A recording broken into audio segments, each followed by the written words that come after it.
Hey guys, it's John from Lost and Found Classics. Thanks for joining me again on another exciting adventure.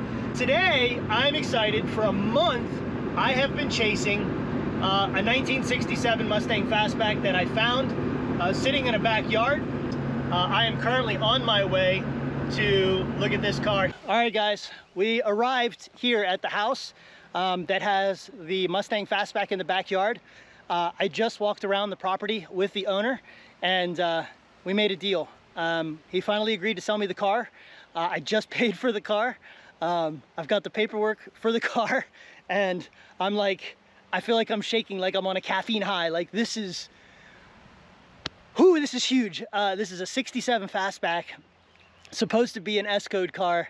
As you can kind of see, it's sitting back here surrounded by all these other Mustangs, which we're going to explore the property. There's a couple of other really rare Mustangs that he showed me before we finished up the deal. He let me go look at some other stuff, and really gracious man. And I don't want to give away the location here. I don't want to tell anybody where I'm at. I want to keep that totally quiet, only because there is another 67 here that it will complement the 67 Fastback in a lot of ways, and you'll get to see that other rare Mustang towards the end of the video, as well as the other one super rare Mustang sitting all the way in the back. Very rare car. Don't miss the Mustangs at the end of the video, because you are just going to be blown away at what I found back here. So anyway, I am about to walk up here and we are going to look over the 67 Fastback. So let's go.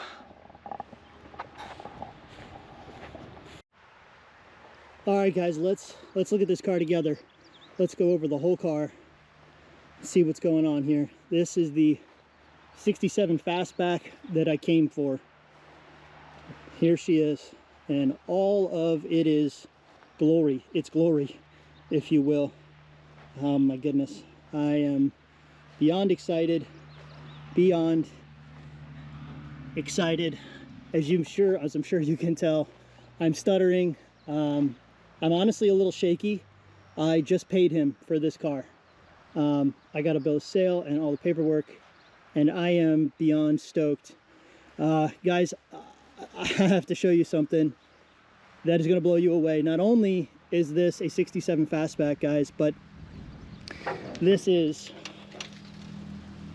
a factory big block car. This is a factory 390 big block car. And I couldn't be more, again, I'm speechless at this point. And you go, well, that looks like a truck motor. Well, it is, but here's what's important. Here's what's important. You see that S? That S in the VIN means that the car is a factory 390 big block car. So let's take a look around. The motor was changed, I do know that. The front end's experienced some significant damage. I have an ant biting me on the leg, which isn't fun, and it's not going to be fun to drag this out of here. Let's take a look at some of the options of this car. Here, let's look at the door tag. Let me see if I can block out. I just want to block out the VIN. There we go. All right, so as you can see, this is an S-code car, factory 390 car. And from that point, you can look over here at the transmission option, which is a U, which means that the D and the U, which means that the U is a automatic, factory automatic car. The D is the axle code. It's actually not completely in the right spot there. This would have been a 325 rear differential with a traction lock. And then you can see the 63A, which denotes that it's a Fastback. The D here denotes that it is Acapulco blue, which is pretty much what you see with the car. You can see that the car is a factory Acapulco blue car. And on top of that, it is a factory air conditioning car. Because it's an automatic, it doesn't have a tach, but it does have the optional clock, as you can see. And one of the cool things is that the fold down rear seat assembly is still in the car. You can see the trap door back there. I don't know what's in the trunk. This air cleaner is incorrect. This is a 69. You can see the 69 truck air cleaner from whoever changed things around. The back seat you can see is there, but you can see the parchment interior This would have been a parchment interior car. That's one of the codes was there. The parchment interior is still here. The dash pad, you know, all the cool stuff. The headliner bows are in it. All the rare and hard to come by trim, including your rear glass here and your quarter panel louvers. You know, still got a 5 lug rear in it. I'm hoping that it still has the 9-inch in it. Again, I don't have the trunk open, so I don't know what might be hiding in the trunk. Maybe the factory 390 air cleaner is in there. I would hope so, because that's very pricey to get my hands on that. But as you can see, I mean, the car's just really rough, but it is a real big block 390 S code car with factory air conditioning.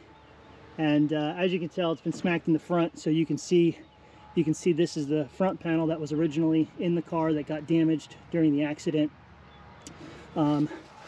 This looks like clutch fan. Is that a 7 blade? 1, 2, 3, 4, 5, 6, 7. It is a 7 blade. It does have the clutch, but unfortunately some knucklehead bent the blade.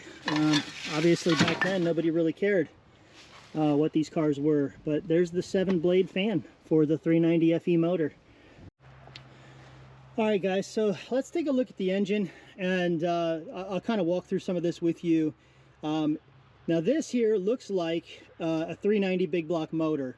One of the things that concerns me about this specific engine that's in the car right now, because I had made the statement, is this car original, or excuse me, is the engine the original engine, is I noticed a couple things right off the bat. The very first thing I noticed was if you can see this, on the cylinder head, right down, I wonder if you can see it there. Oh, there we go.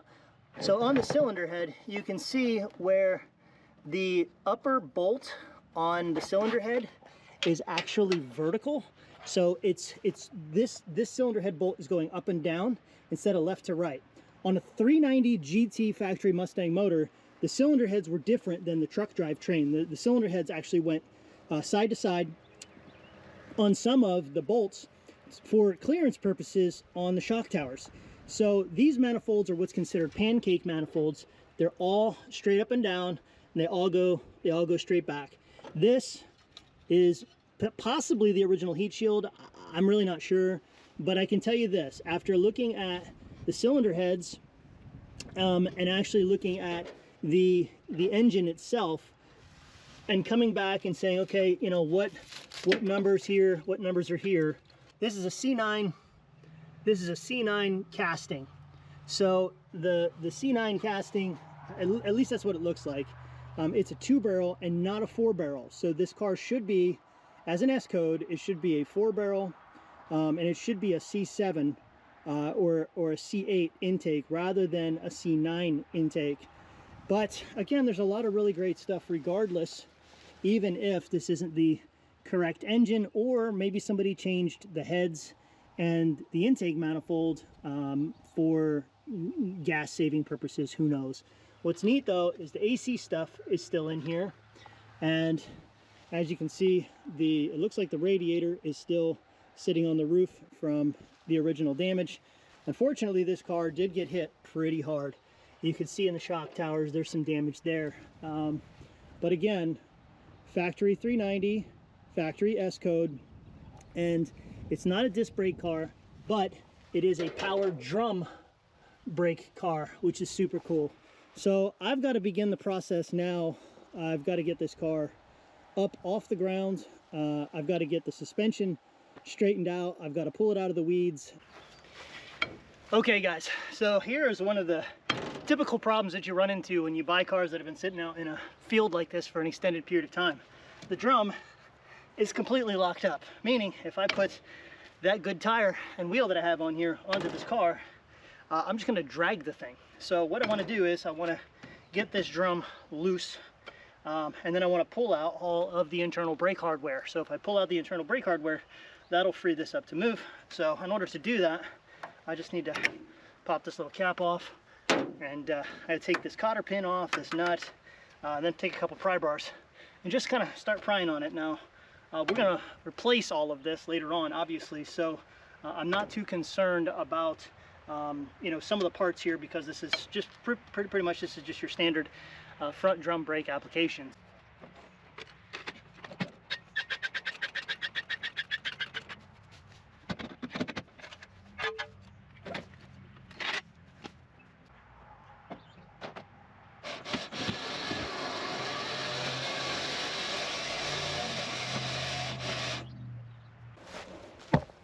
Looks like the rear hitch is dragging, but we're moving, we're doing good.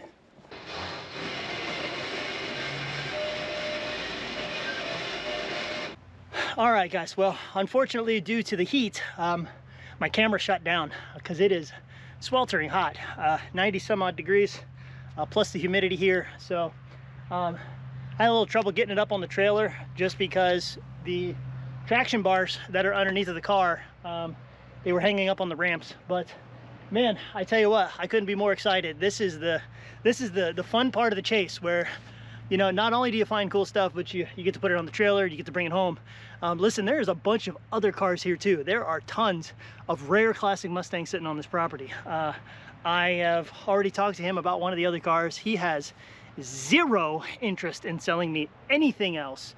Not because he doesn't like me, not because we don't have a good relationship. In fact, he brought me a hamburger for lunch. But most of these cars have sentimental value to them. One of the other cars that we're going to explore in a moment, it was his girlfriend's car who passed away. Another one of the vehicles is his brother's car who recently passed away as well. And then a couple of the other cars he has already committed to his son and his daughter. So many of these cars are already spoken for. Unfortunately, excuse me, this one was not. He said this is the only car that he was actually willing to let go. And he said, man, I like you. I like what you know about these cars. And we've just had a really good conversations over the last few weeks since I found the car. So let's go take a look at the other cars. Show you some of these rare Mustangs that are sitting on the property. It's totally cool. He said it was fine. And then let's get this thing, I'll get it strapped down and get it home. He's given me another 390 with the car as well, so I've got to load that up and check this out. Check out these cars. Something else I missed, excuse me, the last time I was here is this bad boy. This, my friends, is honestly something I never expected to find sitting back here. This is not just your average 1969 Fastback. Although it looks like just a plain Jane 69 Fastback, one of the things that first stuck out to me was it's got the rear louvers still on the car, which is incredible. I can't even imagine, you know, finding one anymore that has the louvers still on it. But the story's not over. Guys, this car, let me show you something. I opened the door, he let me do this. I want to show you the VIN number. This car is what's considered a Q code. This car is a 428 Cobra Jet, factory originally a 4-speed car, and the pedals are still here. Obviously somebody switched it over to an automatic, but you can still see the 4-speed console insert because it goes deep down like this. We're gonna stay away from Mr. Red Wasp, who is not a friend, but look at that. There's the Mach 1 logo, and it's really hard to see, but let's see if we can get in here. It's really hard to see, but this car has the 8,000 RPM tack in it, the wood grain panels, the interior's there. It's a non-fold down rear seat car, but again, red, the maroon interior. Here's your rim-blow steering wheel insert. Here's your rim-blow steering wheel, which basically Ford had a button right on here that was super cool. But this is a real Q code remote sport mirror. There you go. So here's your remote sport mirror option. The Mach 1s had these lights in the doors additionally, and the wood grain panel, as well as the speaker option in some of them. But the rear panels are in the car, the glass is in the car. This is a real 428 Cobra Jet. Here we go. There's your 428 badge. And again, we want to cover up the VIN here, just be respectful. If you can see that or not, there's the Q on the panel, on the dash VIN right there. But how awesome is this? Absolutely incredible 69 Fastback. And it doesn't end there. Look, here's another This is the 70H code. I've already looked over the car. This is a 70H code car. Super sweet 70 Fastback sitting here. It is a red car originally with red interior. Let's see if the door will, well, I don't know that I want to do that, but if you can see in there, I can't get into the other side because of just the weather, or the, there we go, how's that? There it is, that looks better. There you go, automatic car, center console, rim blow steering wheel, no tilt, but factory AC car. If you see in the dash panel there, you can see that, and then you can see the Mach 1 panel sitting in the back there, and you can see the Mach 1 panel here. It is an H code car. I did verify all that already, but really cool. And then another identifying marker of the 70 Fastback is going to be your honeycomb, or the 70 Mach 1 is going to be your honeycomb panel. And then your Mach 1 lettering would have been right here on the car from the factory. So you've got that, and then again, you've got that 69Q code sitting over here. I didn't even look at this. Watch this thing be a J code or something goofy like that. Is it? No, it's just an F. Okay, all right, all right, all right. I can settle down now. It's not a 429 CJ car. But how cool is that? There's some other cars on the property too, such as the coupe that we're gonna go look at right now. Mustangs everywhere. Coupes, and coupe, and coupe. This is a C code car, super cool C code car, automatic car. He used to drive this car. This is just a standard C code car. What I want to take you to right now though is another car that he showed me that I'm hoping to purchase from him as well at some point in time. And it doesn't seem like much, and most people wouldn't even bother checking. But you know what this is, guys? This is a 67 coupe, but it's not just any 67 coupe. When you start to look at it, some things start to stand out to you pretty quickly. The first thing that stood out to me was, number one, it's not an automatic car, it's a 4-speed car. And you're like, okay, well, who cares? There's a 289 air cleaner sitting over there. Well, guys, that doesn't mean anything. What you need to really check is the VIN number, and we're gonna do that in a second. What's really fun is these things have really gone through the roof, is that. You see that 6,000 RPM tachometer on the dash? That happy little 6K tachometer is a real good piece, and it's a 4-speed car. But guys, hear me out. You're thinking that this is just a normal 67 coupe, right? You're thinking, I would just walk past that. Who really cares? It's just a 67 coupe. It's not. He told me that this car a long time ago had a big block in it. So let's find out. Let's find out together. Well, not together. I already looked. I looked earlier. So first off, you look at the motor and you go, oh, look, it's a small block car. Who cares, right? Right? Who really cares? Well, this is why we care. This is why we care. You see that S? This is a factory small brake booster. You can see the pushed in notch in the shock tower. This is a factory 390 4-speed car. This is a factory big block coupe. That's why it has the tachometer and all of the other goodies. So much like the Fastback that I just purchased, this car as well is a 390 S code car. So I am talking with him about this one because, oh my goodness, that is wild. One of my favorites is this 65, 66 Fastback sitting over here.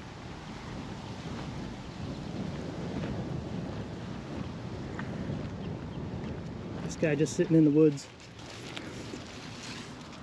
4-speed car. Red interior, fold down rear seat. Super cool car.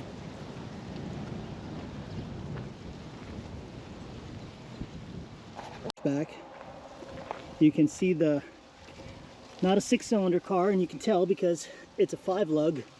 6-cylinder cars were 4-lug cars, not 5-lug cars. And let's see if the door will open. Let's see what we got here. Ooh, look at that. 4-speed. Yo! Look at them clutch pedals. Somebody obviously changed the interior. But look at that red Fastback interior. Look at the fold-down seat in this car. I wonder what the VIN code is, because obviously if it's a K code 289 hypo car, that would be super cool to find.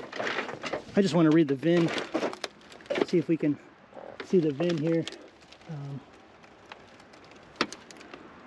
There's another 67 coupe sitting over there. Here's another one sitting here. This is a V8 car as well. I have to be super careful out here in the Texoma area because there are snakes. Automatic car. I wonder if I can open the door here. Oh, it opened. Let's see what we got. Hide the VIN. It's a C code, so it's just it's a 289 two-barrel car. Another Fastback, 71, 72 Fastback. A couple more coupes in the back that you can see. This one does not have sport mirror or sport. It doesn't have any sport lamps in the front end, so I'm going to say basic Fastback, non-Mach 1. Yeah, standard interior it looks like, and H code car.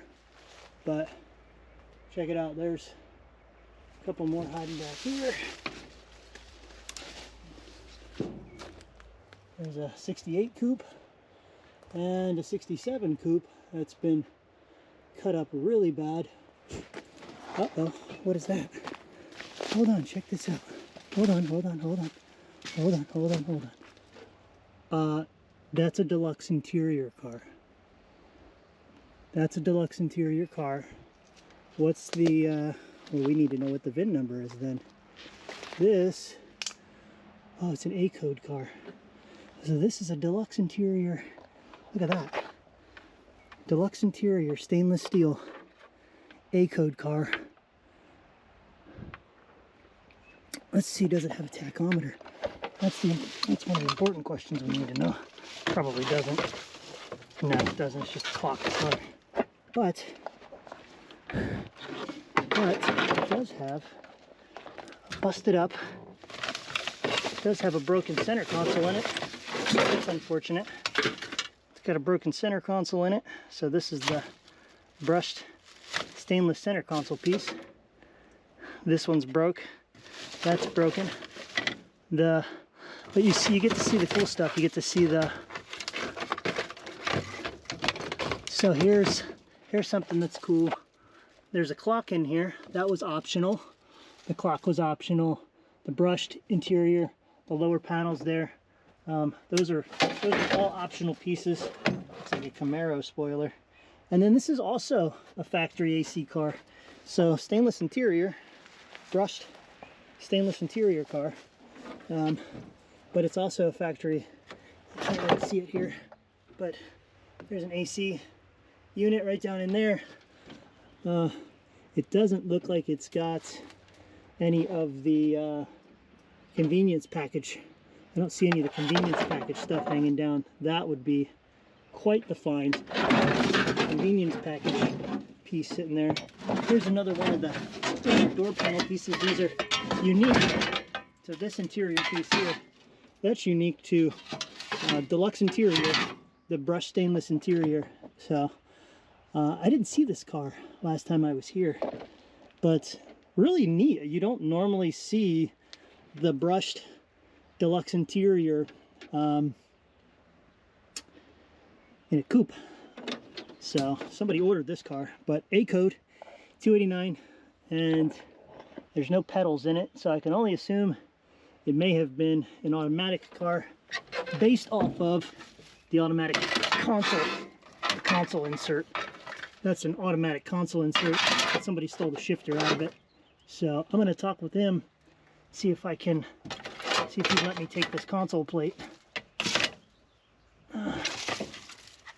for the Fastback. But Yeah, that front end is wiped out too. Totally wiped out. And then this is a non-deluxe interior 68 coupe. What is this car? Let's see. This is a C code car. This is a deluxe interior front seats, but no deluxe interior in the car. Manual car. That's kind of neat. Probably, well, what does it say? C code, so 289. So standard 289 two-barrel turn signal hood. Pretty cool. Cool. Okay, well. Okay, so the Mustang's been home for a couple of weeks now. I did get the front fenders on the car. There's a couple things I wanted to share with you, just a couple more surprises. One's a surprise for me, another surprise for you. I did not yet open this trunk because I don't have the key to the lock. So today we're gonna drill the lock out. We're gonna find out what is in the trunk. Maybe that's the original 390 air cleaner is sticking in there somewhere. I don't know, I have no clue, I haven't been in there yet. And then number two, I did get the Marty report on the car. So again, it's been home for a couple of weeks now, and I wanted to order that report, share the report with you about what the car is, what the options it came with, how rare it is or how rare it isn't, since again, we have determined it's a 390 S code. There's some pretty interesting options the car was ordered with, so I'm going to share that with you as well. So let's find out what's in the trunk. Let's drill this thing open. And additionally, one more surprise on top of that, the previous owner did give me an additional 390 with the car, so that's exciting. So let's drill the trunk open.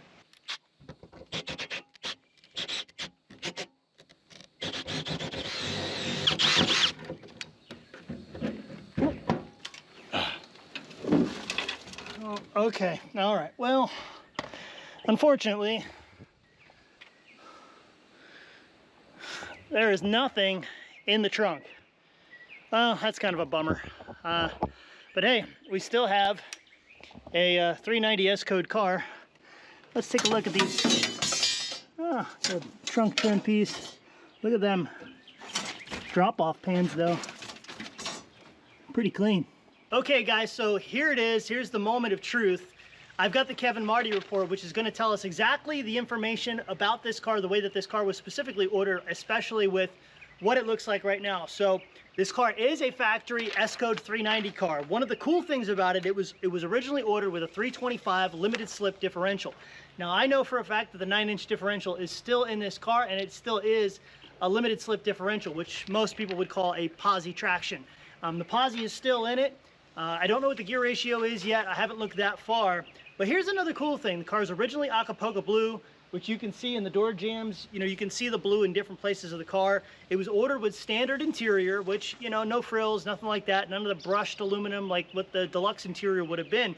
However, it was ordered with a deluxe interior wood grain steering wheel, which is just kind of strange.